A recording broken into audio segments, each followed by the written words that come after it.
Welcome to the Purpose Driven Executive Podcast, where we help you go from making your work your life to making your life work. We share true stories, interviews, and experiences that will help you, the hero, in your quest for passion and purpose. Higher purpose, higher productivity.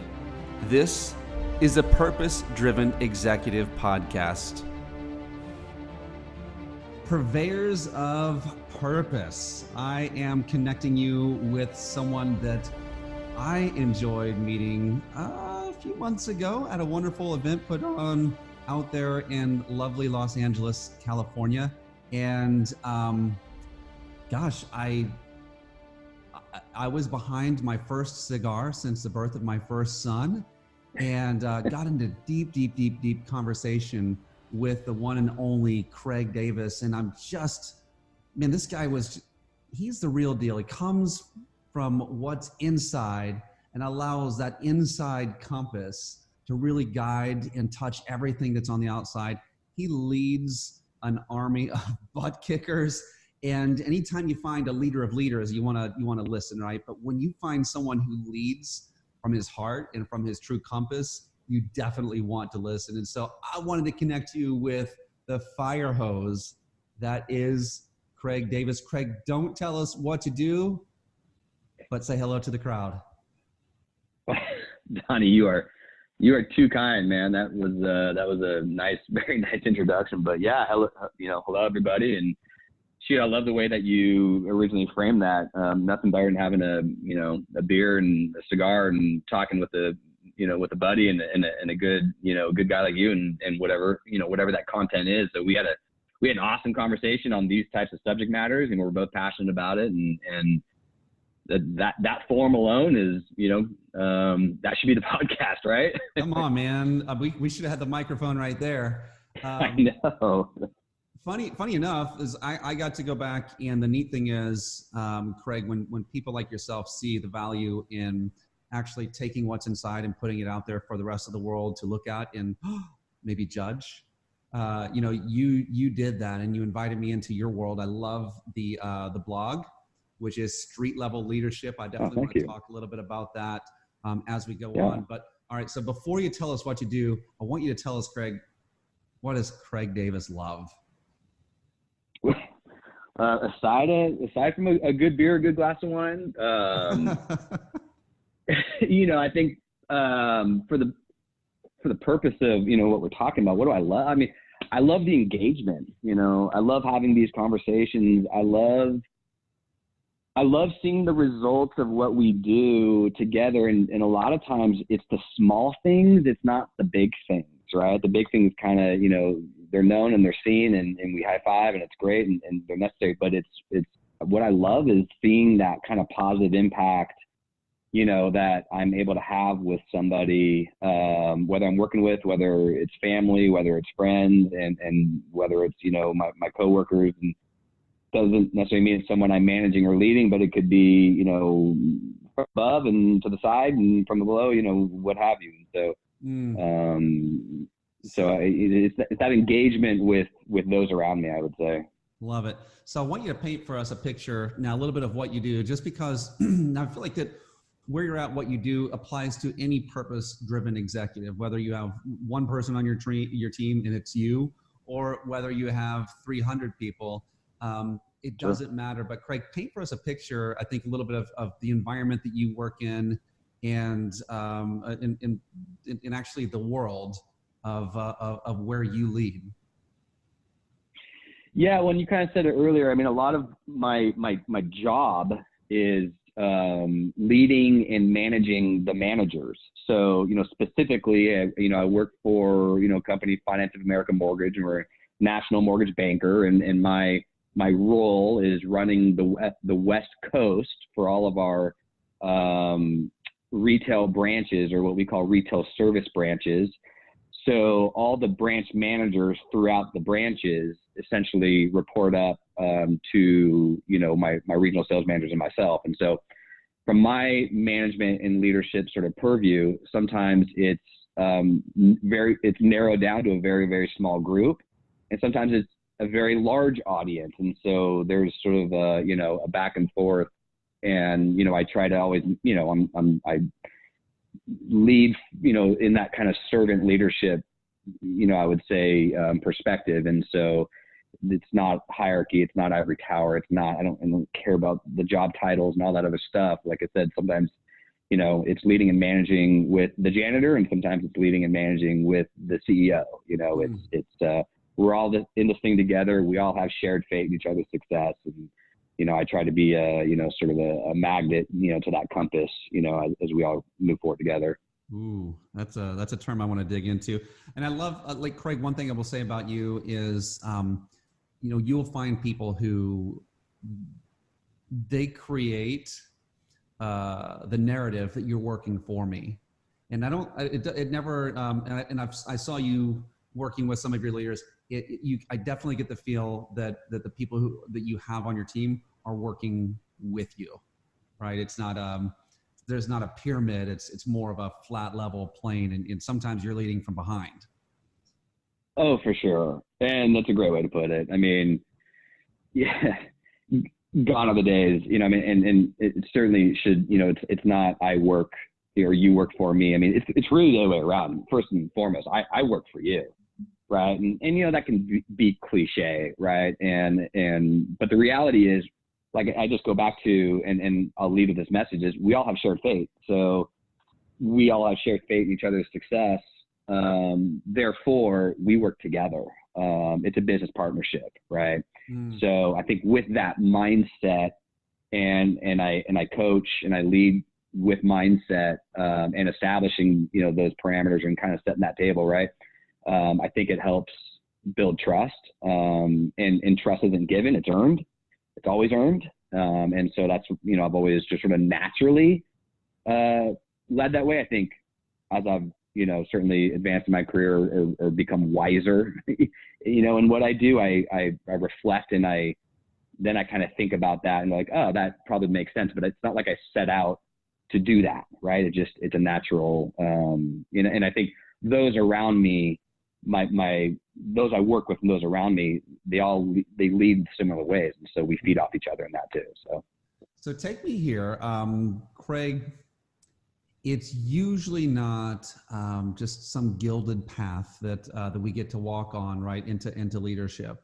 So I want you to take me and the listeners into a place of darkness and difficulty in leadership, like a time where you learned and it didn't feel good and it wasn't flattering. And I always think about, you know, you hear the stories of George Washington, right? And how, as great as he was as a general and a leader and all of those things during the Civil War, there was actually great failure during the French Indian War that paved the path for those great successes. And so I'd love to hear from you before we get into some of these bombs that you're going to drop on us. Man, bring us to a place where maybe there was a little bit more misery than fame for you.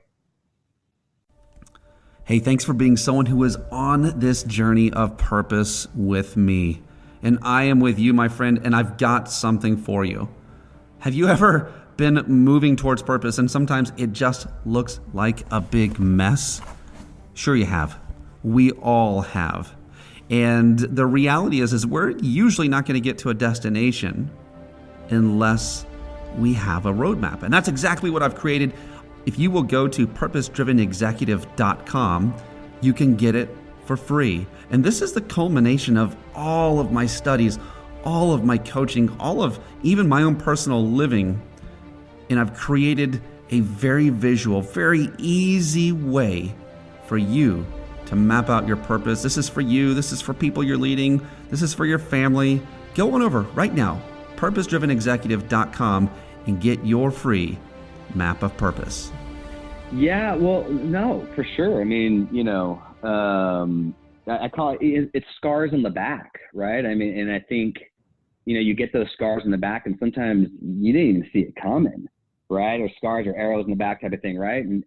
But you learned from those. And so I think having tenure with more and more scars in the back, you learn from it, right? We learn from our mistakes is really what I'm saying. Give us one. Take us to one mistake. Give us that scar on the back for you. Well, I think, you know, my mistakes have typically come in, I'm not listening. I'm not listening to my audience. And so here's a perfect example, and let's just talk about a recruiting situation. Years and years ago, I'm trying to recruit this big hitter, and he's telling me, oh, I don't care about marketing, I don't care about this, or I don't care about that. What I need is execution and operations and these things. Okay, great.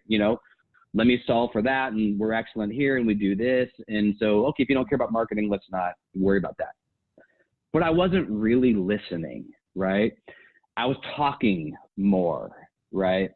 And I'm a verbose person. Those around me know that. And so my mistake was I wasn't paying enough attention to read through the lines, and I lost him. He didn't come on board. So then I called him, hey man, what was your decision, process like, and just curious, and blah, blah, blah. Well, this other company offers this great marketing system and this great platform. And that's what he was looking for. And, so, okay, all right. So I learned, right. And, and I think that's where I certainly have, sometimes you get out in front of yourself, so it's like in that reflection, right, it's better to be wise than smart, right? And I think earlier in my career and still today, sometimes we're smart. Oh, I know the answer and I'm leading for it, but I'm not listening, right? So it's better to be wise. It's better, and that comes with listening, and it comes with experience, and it comes with having some of those scars in the back. And so when I find myself trying to be smart, it's usually when I trip on something because I'm not paying attention. I'm not listening to those around me. That is so strong, Craig. And that's one of the reasons why I like to go there, because it's always those places, right, as leaders where we're tempted to hide from other people, like those vulnerabilities. That's actually what draws people into us and we can learn from. And so I wrote that down. Agreed. If you see me not looking at you, it's because I'm writing those notes, but better to be wise than to be smart. And I put something alongside of that, right? Especially for us verbose people, be interested, not interesting. And totally really good at those questions. And so it sounds like that was what a good lesson, man. What a good lesson. Yeah. Well, thank you. There's something. How does a leader, Craig, first off, it's almost like you go first, right? That's the definition of a leader sometimes, is to go first, which opens you up for difficulty, right? And you're paving that for other people. But talk to me about the mindset, because when you're leading people in your industry, the mortgage industry is brutal. And the people that you have on your teams, they're out there, they're recruiting, especially right now, it is not easy. Or, and then their producers trying to create relationships. Like there is a going before with these people, but I know that there's something that you and I chatted about briefly, like this whole thing of mindset. So describe to me, how do you get yourself in the right mindset, and then help others to jump into that too? Like what does Craig do? Yeah, that's a good question, right? And I'd love to say I've got this awesome morning routine and I'm up at 5 a.m. and I'm working out and I'm meditating and all. I don't do any of that. Although I did start some meditation about 6 months ago. That was more for stress management, I would say. And that was actually immensely beneficial. But so I kind of call it brain food, and I would say when my company, promoted me and we moved our family from Portland, Oregon to the Bay Area about 3 years ago. And I took on that's when I kind of my very first sort of bigger leadership role. Second, but anyway, it was an awesome opportunity. Couldn't pass it up. Moved the family, but it was also very stressful, right? I'm taking over something. I'm building something up from scratch, so to speak. And there really is no playbook. It was discovery, and there really, you fail along the way, but I couldn't fail ultimately, right? So I really became attuned to brain food, meaning instead of watching and listening to the news, I started watching and listening to podcasts like this. And it became it became a drug. So I consumed as much of it as I could. I loved it. So in the car, I would just listen to podcasts, right? I'd go for a run and I'd listen to the podcast. And so that it helped my mindset. It helped organize my mindset. And then I was learning, and then, reading the right books. And, there's two great books. Oh, good. Okay. So one of them is called Mindset. Let's just start right there, by Carol Dweck. And that's about, do you have a growth mindset or do you have a fixed mindset? And so it's those subtle differences that are, immensely impactful. So, let's have a growth mindset, right? And then further to that is another book called Grit by Angela Duckworth. And that's a perfect complement to that book, which is dig in, do the work, it's grit. And so all these things helped me take what could be chaotic. It could be you're constantly living in the reactive, to my mindset helping me be proactive, on my toes, organize thoughts, brain food. It's good content. It's good interviews with people. And then what I started doing was, as I was developing and building my management team, I was sharing that content. So for example, we would have our normal weekly housekeeping meetings, right? And, you do your housekeeping stuff and this, that, and the other, and it's not fun. And it's just, it's the mundane, it's operational stuff, it's whatever. Right. And then the second half of the meeting was only about brain food. So I would typically say, hey guys, this is a great podcast. Just listen to it, check it out. And then next week we'll talk about it. And so we started doing that. We got on a rhythm on that. And that, in doing that, it helped me sort of simplify a lot of my leadership style. And then it started unifying my management team into having the right mindset. So then you were talking about lead from in front and lead from behind. Well, right there, I'm leading from in front. And over time, as I got the right mindset, I was able to start leading from behind, because now my management team was out in front, with a growth mindset, digging in, doing the work, and being energized about it, because their purpose was about being fulfilled in what they're doing versus I've got to get docs out, or I've got to, so it changed sort of the script in what we were doing and creating accountabilities and all that sort of thing, because the mindset was right. I focused on the foundation, right? Mindset. Craig, all right. I love this. I just want to stop here because this is replicatable anywhere you go, right? Correct. If your industry ends tomorrow, and you go somewhere else, you're leading a group of people, like you jumped into something that literally that shifts the mind. I love this, the brain food session, right? Yeah. Like there's so many things that are happening there. You're giving a common language, first off, for your people to even describe things.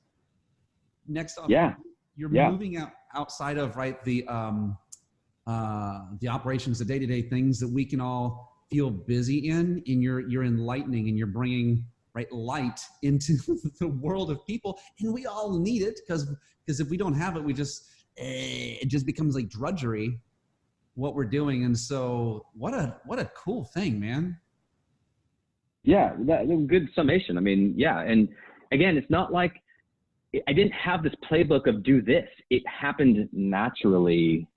And then there's so many, like my synapses were firing off as I started kind of discovering this and developing my management style through this. And I started getting so excited about, and this is how I led, managed, right? And then the byproduct was everything else, the true tactical things that we had to get done. And so, and then I would stop and, I'd ask my team, like, guys, are you liking this? Or are you just, is this just sort of, Craig is, going off about, having a growth mindset or this, that, and the other. And I have all my isms, and that kind of makes it fun, and, people can make fun of me about it, and but it's fun. It's humorous. It makes it funny, right? And sometimes it's like, who's got the best ism on this, right? And a lot, yeah. We like in you and I had a little bit of a talk about this back in March. It's been 9 months ago, my man. Yeah, but right. Really that word of fun, right? Actually allow being real, realizing that even before any of us are successful, we're human first, right? There's this thing called attention span that we have. There's this thing called a life that we have. There's all of these other things that we've got to take into consideration. And like this is one of those things that it totally caters to, right? The scenario of every man and woman that you would put on your team. Brilliant. Yeah. Talk to us about simplicity, Craig, because I know like there can be, in the middle of all of those things, there can be a temptation to, oh, I can grab this and grab this and we can do that and we can do that. I mean, put this video in this, like we can overdo it and lose sometimes the elegance of that. And I know that you're a man of, I'm not saying you're a simple man, but you are keeping things simplistic is a deal for you. Can you describe that a little bit? Yeah, well, and I would say sometimes I probably very much am a simple man, which I'm fine with, right? So yeah, you know, and we were talking a little bit about that earlier, and you know, so much of the secret sauce, and you hit the nail on the head earlier, it's sort of like, you know, all these business practices and implementing this stuff, it doesn't matter where you're working or who you're working for or what industry. I mean, I just happen to work in the mortgage business, right? But if you know, so we were talking about books, right? And I just finished another book called Essentialism. And the primary root of that is, you know, do less, but better. And it's powerful. Now, how do you apply that? Well, again, so the secret sauce is, can you find the simple? Can you take a complex situation and find simplicity? Can you solve for simple? And if you think like that, then you start approaching whatever those day-to-day things are. Day-to-day is the month-to-months, right? So, you know, again, your job, whatever that is, you've got a lot of information coming at you at all times, and it can be chaotic. It can be reactive. Well, you don't want to live in the reactive, but you got to balance reactive and proactive. So what I like to say is, look, it might be conflict resolution. It might be, you know, whatever it is, but look, here's 10 pieces of information. Here's 10 pieces of noise. There's really only one or two that matter. So really try to focus in on those one or two things that matter, and then put the other ones to the side. And if you do that, now you're starting to simplify a complex situation naturally, right? So, you know, the other thing is, I guess, you know, kind of my coaching sometimes with those around me is, you know, hey, you know, I'm overwhelmed, right? I got there's so much going on. I got all these things, right? And okay, let's stop for a second. Let's take a breath, compartmentalize, and prioritize. So that's something that I have, again, I mean, just in my career, that's how I sort of operate. And I just, again, through reflection, sort of realize, okay, well, this is how I'm going to do it. So I take whatever it is, and I basically make everything into a project. So, you know, we got a lot going on. Okay, well, this is a project. And okay, this is a project. And by doing that, I'm now compartmentalizing all these various elements, right? And then I can start prioritizing. Okay, well, this is a priority over this, and whatever the reasons are that make that a priority over something else, right? Mm.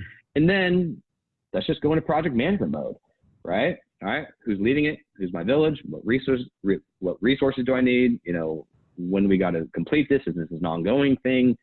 And is this really that big of a deal? You know, sometimes so many things feel like it's such a big deal, and it's okay.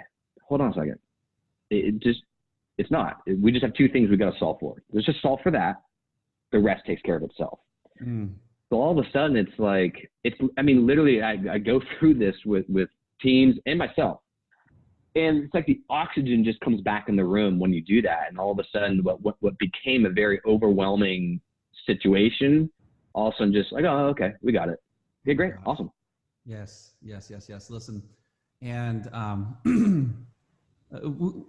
we both have worked in your space, right? The mortgage world. Clutter can happen real quick. And all the time. Right. In this giant laundry list of things to do can actually, like, it can be so detrimental. And some people, listen, we've got so many great solutions of things to do and how to do it and all of that stuff. But the problem is when you put too many things on your plate, I think you said it best, right? We become I got to do this, this, this, and this, and I've got to react to that, and that. We're playing defense and not offense. And actually, when we have so many things, the human brain shuts down. And so right. There's such value in being able to create, taking the complex and making it incredibly awesomely simple. As you said, like that's a solve for simple. And I love, so take me, all right, we're going to get a little bit tactical here because, okay. And by the way, like leaders, don't let that one go by you, because maybe some of you aren't doing things right now because there's too much on your list. And so what do? You do nothing. Your people are in that same place too. And so what are they doing? They're doing nothing. Slow it down, remove the stress and tension, help these guys get a hold of that and make it simple. But Craig, tactically, coaching people, and then also this project management that you break things down and you create a process out of what was an obstacle. Can you share tactically how that works, how that happens? Most leaders would say, Craig, I don't have time to coach my people. I don't have time. I've got to do all these other things. They've got some clutter in their brains, maybe on their desk, maybe in their business. Talk to that one, man. People of purpose, I have something for you. Go to my website right now, DonnieTuttle.com, and click on the registration, and I will send you a free mini masterclass on purpose. Listen, we talk about who are you being as a human being, taking an account for what you want to be in the future and breaking that up into smaller steps with vision boards. We tackle self-talk and what I would call your I am statements. Listen, it is a great, powerful way to get yourself rocking and rolling. Go register right now at DonnieTuttle.com. Well, okay, cool. Yeah, no, so I'll give you an example, but maybe before I get into that example, let's talk about, Craig, I don't have time to coach my people, right? And I call it BS. And here's why. That's just make it part of your management style. So I tell people, you were talking about vulnerability earlier, like I'm usually an open book, right? And I'll tell people, this is how I lead and manage. I coach, I mentor, I manage in that order. I coach, I'm going to get behind you. I'm going to give you a push. I'm going to, sometimes I got to give you, a little bit of a kick. I mentor, I pick you up, I support you. I guide you. We work together. The last thing I want to do is manage. And so it's just part of the everyday. I'm not going out and creating business plans with everybody and doing more. And maybe that's not the right thing, but you're a coach. I do it through my natural, I think, interactions, with my team. Now, but a lot of that was developed, and I think to get to a more tactical setting, when I moved out of the coaching, Craig, because there's other managers like our leaders they lead, but nobody wants to follow. So how do you get them to buy into like that coaching is something that's good for them, not just like this is just your style? Well, you go into the why. So again, it's not so much that I'm not trying to tell you what to do per se, but okay, let's look at why this is important, why this matters. So, and I think that's probably a good distinguisher, because so many times we're focusing on the how or the do, right? But if we also understand why this matters, again, 10 pieces of information, but only 2 that matter. Well, shoot, have we even solved for why this matters yet? So I think that, that helps create, connections, and now we're kind of all going the same way. Another piece of that, and another thing that I concentrate on is, and this probably goes into some accountabilities and whatnot, lead, people, manage, process. So if you're creating, I'm sorry, what does that mean? Like break that one down, lead, people, manage, process. Yeah. So lead, people, manage, process. So, create a process, right? And whatever that is. So like when I took over the Bay Area, and I had to build up our operations, I took over an operation, and I thought I was going to, let's say out of 10 steps, I thought I was going to start at 7 or 8 because it was already an existing operation. What I quickly realized and started digging in, I couldn't start at 7 or 8 because I thought 4, 5, and 6 were broken. So then I really had to start at 3, but then I really couldn't start at 3, right? Because so I really had to start at ground zero. So I rebuilt our operational workflow, i.e. underwriting, docs funding, getting a loan, through the system. And you couldn't just stop the machine, retune it, and then reapply it. I had to do that in parallel with the existing machine. So that goes into, that just became a project, an immensely massive project. Now, in doing that, I identified, okay, here's what needs to be done. Here's where I think where we need to go. Here's what I know, but here's what I don't know, right? So a lot of it was, you don't know what you don't know till you don't know it. So I made sure I surrounded myself with people a whole lot smarter than me, where I might be great in strategy and I understand tactics, how to feed to that strategy, but I need the guys around me who know the details. Yeah. So, so my ops manager, he's a detail guy who understands tactics. So he and I started leading that project of rebuilding our operation. And the root of that was, we are going to create a system and a process that is going to then hold people accountable. And we're going to do that by having it simple. Everyone knows where the loan is. We're going to have simple connections, simple communications. We're going to have consistency throughout the process. Everyone's going to understand why it matters. Everyone's going to understand the shared fate between how an underwriter affects a doctor hour and a doctor hour affects a funder, and how everyone affects, the loan officer. But ultimately, it's how we affect our borrower, and making sure we're closing on time and easy and simple, and it's understood and it's pleasurable. It's all about the experience, right? Our product is the experience. It's not the mortgage. It's providing the best experience. So if I can help lead this project and create the right system and process, and I identify everybody, you're accountable to this. Do we agree? Here's the vision. Do you agree that you should be, aligned with this? Yes, we agree. We're aligned. Okay, good. Now we're all aligned. Are you committed to this? Yeah, we're committed. Here's our roles. Here's how we affect each other. Okay. You understand the vision? We're aligned. You're committed. Guess what? Now you're accountable. As peers, you're accountable. So then I create a process that creates accountability. Now let's manage the process. And now I can focus, and my manager can focus on, now let's lead people. Lead people, manage process. And that's way more fulfilling than just managing people. You won't win if you're just managing people to get the outcome.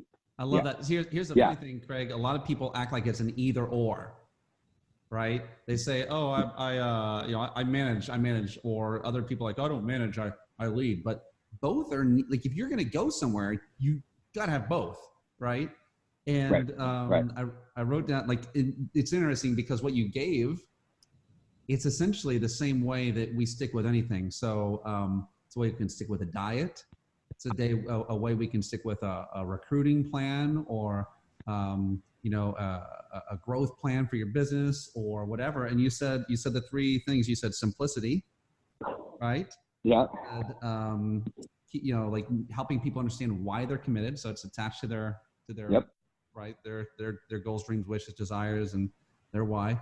And then the third one is pleasing, right? You have to like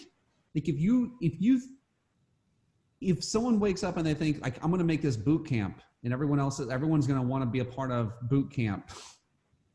Like, they may like to have a quick change for like 6 weeks, but I noticed in the military, like, boot camp doesn't usually go too much beyond that. But it's like, it's got to be fun and pleasing, and it has to be attached to why. I love that. To me, that is an elegant explanation, Craig, of how to build a process that works and that remains. So I love that. Well, and I'll just add one other thing to that. People don't want to be managed, but processes need management. People, however, do want to be led, and great leaders lead people. So again, lead people, manage process. All right. Quotable, tweetable by Craig Davis right there. And all right. So here's something you've mentioned this. I heard you say it earlier. I want to bring it back to here and tie a couple things together. You said something about being the magnet of your own compass. And so, like, Craig, what that puts in my brain is I've worked with people who've recruited teams, and they just take whatever sticks, like whatever they throw a net out there, and whatever they bring in, they just keep. right? Mm-hmm. Scattershot. That's how I build my team. I hire whoever comes in through Indeed or whoever I can, whatever. And so they build kind of randomly, and they're creating a Frankenstein's monster. But describe to me, I guess, like, what does that mean to build a team from being the magnet of your own compass, and then work that even into helping others to connect with their vision, because there is that co-mission, that co-vision, or shared faith, as you're saying, but then there's also like their vision. So maybe connect those two for me if you can, or just take one of those if you want. But well, yeah, and I think and the way you're describing that, I think is part of the answer too, right? And it's not so much, I'm not the magnet, right? And I don't, that's not what I'm trying to get at, but it's not me, but if I can be a great leader and facilitate the right dynamics in my team now, and so let's expand on that for a second. Man, investing in the right people is just so critical, and we all know that. It ain't always easy. You're not always going to win there. But over time, in really trying to make the right hires, probably removing the viruses out of the team, and over time, surrounding yourself with people you want to work with. And that doesn't mean yes people, right? It means people that can challenge you, that are smarter than you, that are better than you. And I've been very, very fortunate enough I've been with my company a long time, because I also believe in that. And so over time, really making sure that I'm surrounded with the people I want to work with. So then you have a culture and a dynamic there. And as a leader, I don't believe that we create culture. I believe we facilitate culture. Explain. And that's what I'm trying to do. So if I'm creating the right support, the right resources, right? It's my leadership style, right? Lead people, manage process. I have the right processes that create the accountability, right? People aren't being managed, being micromanaged, right? If I have the right foundational elements within the office, and the team is the one who is then creating culture, because it's them. They are the culture, right? Now, we can certainly get, specific on, calendar events, and, it's not always about having a potluck. It's about people naturally enjoying and doing things in the office that creates culture. But it's that we're running the business in an engaging manner, in a fulfilling manner, because it's not like our work itself is always that fulfilling. Like you said earlier, it can be drudgery.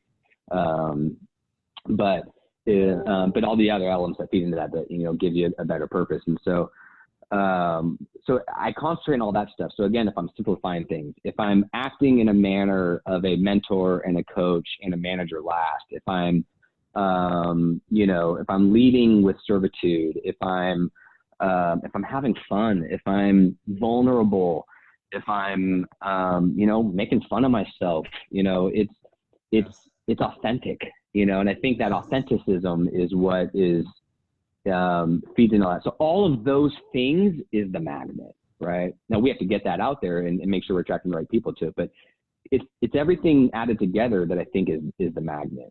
Yes. I love, it sounds like what you're talking about is creating space for others.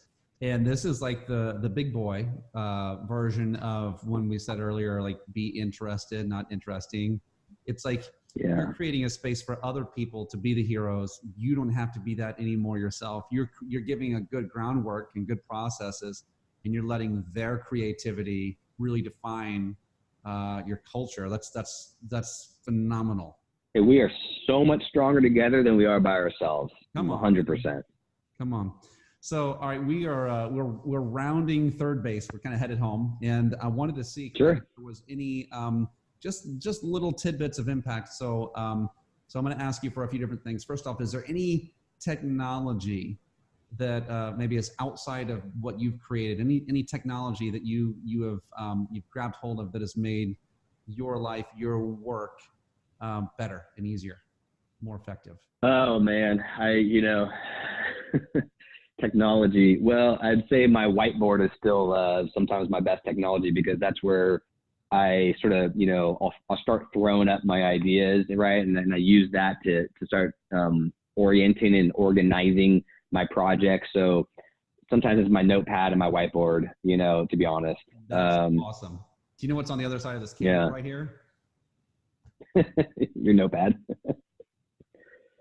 Yeah, totally. So I'm the same way. So you're drawing boxes around the things that you're thinking about and doing. That's what I do. I mean, that's how I compartmentalize, right? Here's all the issues or things or what's needed, and draw a box around it, and it just constantly sort of evolving and changing. But by doing that, I'm encapsulating it, I'm categorizing it, I'm compartmentalizing it. Now I can prioritize it, and I can go, So that's sometimes technology, and I'll take that to an Excel spreadsheet, and I'll geek out on an Excel certainly, and help go through that, by all means. But sometimes I swear it's just a notepad. The Excel spreadsheets, my friend. But I mean, here's the thing, and that's anyone who works with me. That's one of the first things that we create space to do. Oh, I'm so busy. I'm like, cool. So then you're going to spend at least 1 to 2, like instead of spending at least 1 hour on a whiteboard every week, you're going to be spending 2 if you're that busy, because this is your brain. Like, yeah. It is that it's that powerful. I'm glad that you went there from the technology standpoint. That is like, I love it. Yeah, I was, I wish I could tell you I use, to outlet calendars, and it's, I don't know. I mean, it's, I don't know if there's a magical, tech, but I do believe, I strongly believe, technology has to leverage you, right? Not replace you, but you have to use technology to help leverage you. And I am a strong believer in that. Yeah, absolutely. So, all right, you've shared with us a couple of great books, Mindset, Grit. What are the podcasts? If you're saying, hey, man, here are some good podcasts to listen to, the ones that you're listening to on your walk or your run or your drive, like what are the ones that are kind of that are lighting you up at the moment or have in the past? Yeah. Well, obviously, the purpose-driven executive is top of the list right there. Yeah, baby. I think my favorite podcast is a gentleman named Tom Bilyeu, and he has a podcast called Impact Theory. And I discovered Tom, his first podcast, which was called Inside Quest. And I tell you, I don't think anyone interviews somebody better than Tom. And so I eat up his interviews, and that's what I listen to on Impact Theory. He interviews great people. And he has great commentary, but he extracts a lot of that out of just, it's great people. They could be an athlete, they could be an actor, they could be business people, they can be, just someone who's doing something great. So, and they're about 45 minutes long. It's perfect. It's a perfect run right there. Right. So I love Tom Bilyeu's, I love his message on his podcast and those interviews. I dig Tim Ferriss, certainly. And then I like James Altucher. He's kind of quirky, but he's totally quirky. But he interviews great people. Again, it's a great interview. So those are kind of my 3 main sort of podcast rotations. But I've been probably jonesing a little bit more on Audible books over the last year. So I'm a huge fan of Audible. Yeah, baby. What's a good Audible one that you've been in recently? Oh man. Well, I told you I just finished Essentialism. I'll pull up my playlist right now. I mean, I've been able to consume like 15 books this last year just from the use of Audible. So like I said, Mindset and Grit are great ones. Shoe Dog, I read that one recently. Oh, that's one of the best books of all time. The narration is phenomenal. It's so good. Meditation for Fidgety People, if anyone's interested in meditation, that's what got me kind of over the hump. Measure What Matters. There's a great history book called Sapiens, just the history of human civilization. That's an awesome book. I could go on forever. I just listened to Undaunted Courage. I get a little, I get a little tired of sort of the business book thing, right? Undaunted Courage is the Lewis and Clark story. That was a killer read, or listen, I should say. And then so everybody, I didn't say this earlier, everybody's got to listen to Jocko. Extreme Ownership is definitely a must read. And then his follow-up book, The Dichotomy of Leadership. So that's a great book. And another, I think, must read is Man's Search for Meaning. that's a foundation that I think every human being needs to read. It's about the Nazi, camps and someone who survived it. And he survived it through mindset. And he talks about essentially how others didn't sometimes, they just gave up. They gave up the will to live. And oh man, obviously so, given what they faced. Book. So yeah, I got a lot, and I think we enjoy need it. to have probably open up a book club based on this one. Yeah. I'm gonna give you one final swing. We're in, and just encouragement to anyone who is, let's just say they're doing it with the same old mold and mindset of, leadership as the burden. Leadership is trying to make someone do things your way. Leadership, let's just say the way that you learn not to do it, let's just say the anti-Craig. I want you to talk to this person, bring them over to your side, man, of empowerment, and then give us where we can get in touch with you, man, so we can reach out to you and people can connect with you in a way that's meaningful. Yeah,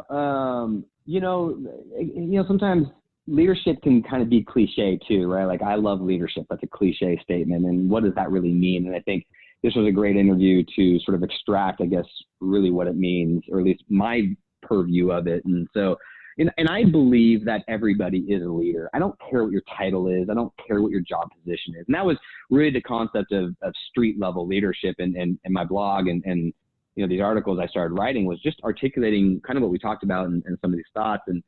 And so again, I'm focusing on leading and coaching and mentoring those around me.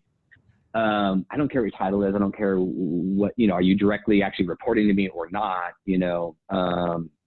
If I can have a positive impact on your life, be it your job, be it just a friendship, other things, that's what I set out to do. And so I think if we set out to be great leaders authentically, and naturally, collectively, we have a good influence. And I would say this: pay attention. That's all. I mean, if there was one better skill set of being a great leader, it's paying attention. And if you listen, be a voracious listener, right? You're paying attention to those around you, above you, to the side of you, below you, right? You're not getting in your own way. Don't lead with emotion, right? Get to the facts, solve for simple. I mean, all these little things, the result, I believe, is great leadership.